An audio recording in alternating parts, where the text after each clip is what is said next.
Аягийн жаргалмаа гэдэг би сая сургуулийн их сургуулийн театрын урлагийн сургуульд жүжигчний мэргэжлийн хувийн курсыг суралцдаг.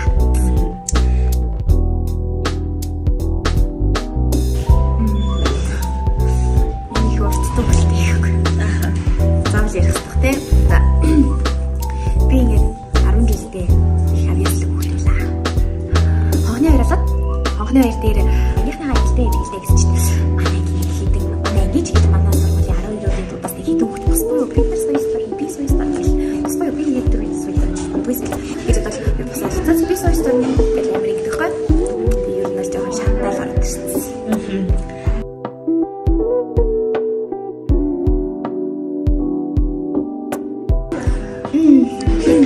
Орж ирэхээс өмнө би бол энэ сургуулийг үнэхээр гоё төсөөлжсэн. Тэгэхээр урлагийн сургууль юм чинь ямар гоё байгаа. Би яг